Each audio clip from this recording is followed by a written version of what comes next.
S Alam group যেভাবে ইসলামী bank দখল করেছিল। 2017 সালে এস আলম গ্রুপ যখন ব্যাংকটি দখল করে নেয় তখন পরিচালক ও কর্মকর্তারা সবাই হতবিহ্বল হয়ে পড়ে, কারণ নিজেদেরই এক গ্রাহককে ভিন্ন রূপে দেখতে পান তারা।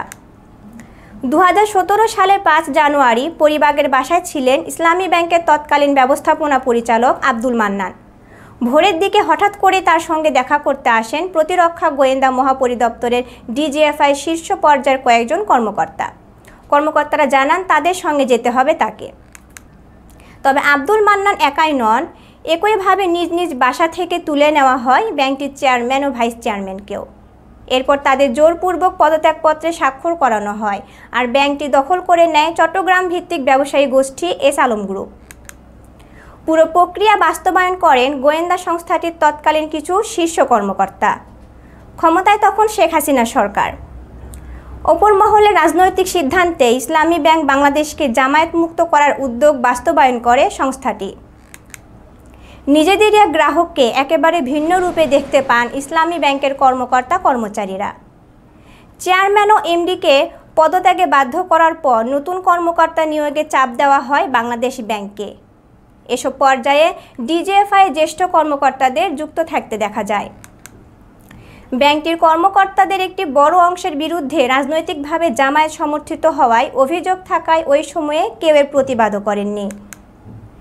নিয়ন্ত্রণ নেওয়ার পর এস আলম গ্রুপ ধীরে ধীরে ব্যাংকটির জ্যেষ্ঠ কর্মকর্তাদের পদত্যাগে বাধ্য করে ও তাদের নিজস্ব লোক হিসেবে পরিচিত কর্মকর্তাদের বিভিন্ন গুরুত্বপূর্ণ দায়িত্ব দেয়। পাশাপাশি চট্টগ্রামের পটিয়া এলাকার বাসিন্দাদের ব্যাপক সংখ্যায় ব্যাংকে নিয়োগ করতে শুরু করে। এস আলম গ্রুপের মালিক সাইফুল আলম পটিয়া অঞ্চলের হওয়ার কারণে ইসলামী ব্যাংকে নিয়োগ পাওয়ার ক্ষেত্রে ওই এলাকার মানুষ বিশেষ সুবিধা পান। এরপর ব্যাংকটি থেকে নামে বেনামে ও স্বার্থ সংশ্লিষ্টদের নামে অন্তত 50,000 কোটি টাকা লুট করে এস আলম গ্রুপ। ঋণ হিসেবে নেওয়া এই অর্থ আর ফেরত না আসায় দীর্ঘ সময় ধরে তারল্য সংকটে ভুগছে দেশের অন্যতম বড় এই ব্যাংক। তবে যদি অনিয়ম হয়ে থাকে সেটা ওই ব্যাংকের চেয়ারম্যান, ভাইস চেয়ারম্যান ও এমডি বলতে পারবেন। কেন্দ্রীয় ব্যাংকের তদারকির বিষয় নিয়ে এখন কোনো মন্তব্য করতে চায় না। বাংলাদেশ ব্যাংকের সাবেক গভর্নর ফজলে কবির বলেন, আওয়ামী লীগ সরকারের পতনের পর ইসলামী ব্যাংকের কর্মকর্তারা এখন পরিচালনা পরিষদ পুনর্গঠন ও লুটপাটের অভিযোগে এস আলম ও তার সমর্থিত কর্মকর্তাদের বিচারের দাবিতে আন্দোলন শুরু করেছেন। ফলে ব্যাংকটির এমডি সহ এস আলমপন্থী শীর্ষ কর্মকর্তারা ব্যাংকে যেতে পারছিলেন না। ব্যাংকটির চেয়ারম্যান ছিলেন এস আলম গ্রুপের চেয়ারম্যান সাইফুল আলমের ছেলে আহসানুল আলম, তবে তার সঙ্গে যোগাযোগ করতে পারছিলেন না কর্মকর্তারা। শেষ পর্যন্ত গত সপ্তাহে আগের পরিষদ ভেঙে দিয়ে ইসলামী ব্যাংক এস আলম মুক্ত করেছে বাংলাদেশ ব্যাংক। উল্লেখ্য, 2017 সালে ইসলামী ব্যাংকের মালিকানা যখন পরিবর্তন হয় তখন বাংলাদেশ ব্যাংকের গভর্নর ছিলেন ফজলে কবির। তার মেয়াদ শেষে 2022 সালের জুলাইয়ে গভর্নর হিসেবে যোগ দেন আব্দুর রউফ তালুকদার, যাকে আর জনসম্মুখে দেখা যাচ্ছে না। এই দুই গভর্নরের মেয়াদেই ব্যাংক লুটে এস আলমকে সহায়তা করে কেন্দ্রীয় ব্যাংক। তাদের সময়ে বাংলাদেশ ব্যাংকের গভর্নরের কার্যালয় ও গুলশানে গভর্নরের বাসভবন গভর্নর হাউস হয়ে উঠেছিল এস আলম গ্রুপের মালিক ও কর্মকর্তাদের বিচরণ ক্ষেত্র। নিজের মেয়াদে টাকা ছাপিয়ে ব্যাংকটি থেকে আরও অর্থ পাচারের সহায়তা করেন আব্দুর রউফ তালুকদার। যেভাবে দখল হয়েছিল ইসলামী ব্যাংক। 2009 সালে আওয়ামী লীগের নেতৃত্বাধীন মহাজোট সরকার গঠনের পর ইসলামী ব্যাংকের মালিকানা ও পরিচালনা নিয়ে প্রথম আলোচনা শুরু হয়। তবে অর্থনৈতিক ঝুঁকি বিবেচনায় সে আলোচনা খুব বেশি দূর এগোয়নি। এর মধ্যে যুদ্ধাপরাধীদের বিচার দাবিতে আন্দোলন শুরু হয়। এছাড়াও 2014 সালে আওয়ামী লীগ আবার সরকার গঠন করলে ইসলামী ব্যাংকে পরিবর্তনের দাবিটি জোরালো হয়। নিবিড় তদারকির উদ্দেশ্যে 2016 সালে ব্যাংকটিতে 4 জন স্বতন্ত্র পরিচালক নিয়োগ দেয় বাংলাদেশ ব্যাংক। এরই মধ্যে আলোচনা শুরু হয় ব্যাংকটির মালিকানা কারা নেবে তা নিয়ে। ব্যাংকটিতে এস আলম গ্রুপের ঋণ থাকায় আলোচনায় আসে ব্যাক্সিমোকো গ্রুপের নাম। পরে সরকারের উচ্চ পর্যায়ের সিদ্ধান্তে এস আলম গ্রুপই ব্যাংকটির নিয়ন্ত্রণ নেয়। এই মালিকানা বদলের প্রক্রিয়া সম্পূর্ণ করে প্রতিরক্ষা গোয়েন্দা মহাপরিদপ্তর।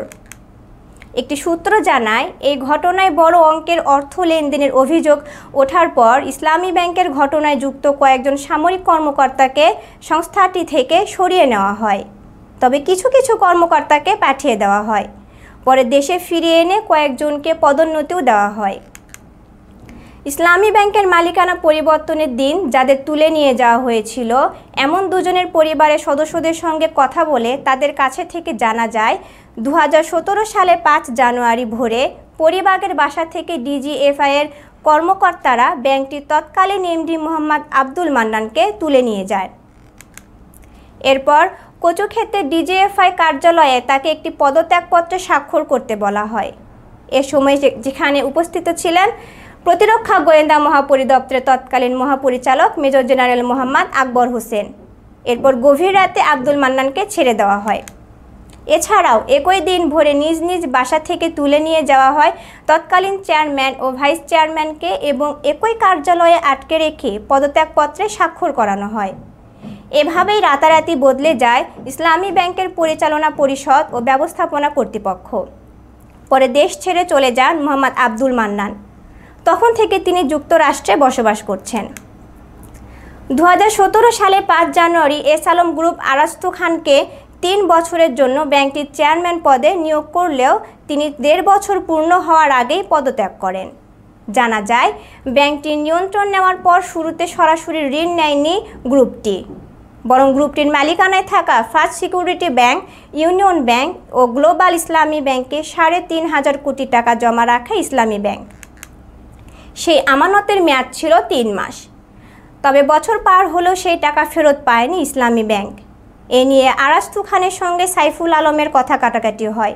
এরপরও 2018 সালের 26 এপ্রিল পদত্যাগ করেন আরাস্তু খান। যেভাবে শেয়ার ছেড়ে দিয়েছেন বিদেশিরা। এস আলম গ্রুপ নিয়ন্ত্রণ নেওয়ার আগে ইসলামী ব্যাংকের 50% বেশি মালিকানা বিদেশিদের হাতে ছিল। এখন যা কমে 13% নেমেছে। উল্লেখ্য, 2017 সালে তৎকালীন অর্থমন্ত্রী আবুল মাল আব্দুল মুহিতের কাছে পাঠানো এক চিঠিতে উদ্বেগ জানিয়ে আইডিবি প্রেসিডেন্ট বন্দর MH হাজ্জার লিখেছিলেন, আইডিবি সহ সৌদি আরব, কুয়েতের উদ্যোক্তাদের 52% শেয়ার থাকার পরও ব্যাংকটিতে সিদ্ধান্ত নেওয়ার ক্ষেত্রে তারা কোণঠাসা হয়ে পড়েছে। এস আলম গ্রুপ যেভাবে ব্যাংক থেকে টাকা নিয়েছিল, 2017 সালে এস আলম গ্রুপ যখন ব্যাংকটির নিয়ন্ত্রণ নেয়, তখন ব্যাংকটিতে তাদের 3 প্রতিষ্ঠানের নামে ঋণ ছিল 3006 কোটি টাকা। ব্যাংকটির খাতুনগঞ্জ শাখা গ্রাহক ছিলেন সাইফুল আলম। প্রাপ্ত নথিপত্র পর্যালোচনায় দেখা গেছে, এস আলম নাম যুক্ত আছে ও নাম যুক্ত নেই এমন ঋণের পরিমাণ এখন প্রায় 50,000 কোটি টাকা। আর সাইফুল আলমের জামাতা বেলাল আহমেদের ইউনিটেক্সের ঋণ 454 কোটি টাকা। ইসলামী ব্যাংকের বৈষম্য বিরোধী ও ব্যাংকের স্বার্থ রক্ষাকারী ব্যাংকার সমাজের সমন্বয়ক আবু ওয়ালিদ চৌধুরী সম্প্রতি এক বিবৃতিতে বলেন, ব্যাংক থেকে নামে বেনামে 65,000 কোটি টাকা বের করে নিয়েছে S Alam group. S Alam গোষ্ঠীর বিরুদ্ধে রাষ্ট্রীয় সংস্থা ব্যবহারের মাধ্যমে ব্যাংক দখল করে লুট, অর্থ পাচার সহ বিভিন্ন ধরনের অনৈতিক কর্মকাণ্ডের অভিযোগ আছে। তাদের নিয়ন্ত্রণে রয়েছে ইসলামী ব্যাংক, সোশ্যাল ইসলামী ব্যাংক, ফার্স্ট সিকিউরিটি ইসলামী ব্যাংক, ইউনিয়ন ব্যাংক, গ্লোবাল ইসলামী ব্যাংক, বাংলাদেশ কমার্স ব্যাংক সহ একাধিক আর্থিক প্রতিষ্ঠান ও বীমা। জানা গেছে, আওয়ামী লীগ সরকারের পতনের পর এস আলম পরিবারের সদস্যদের পাশাপাশি গ্রুপটির অনেক কর্মকর্তা কর্মচারীরাও দেশ ছেড়েছেন। আমাদের পেজটিতে ফলো, লাইক, কমেন্টস এবং শেয়ার করে সাথেই থাকুন। সবাইকে ধন্যবাদ।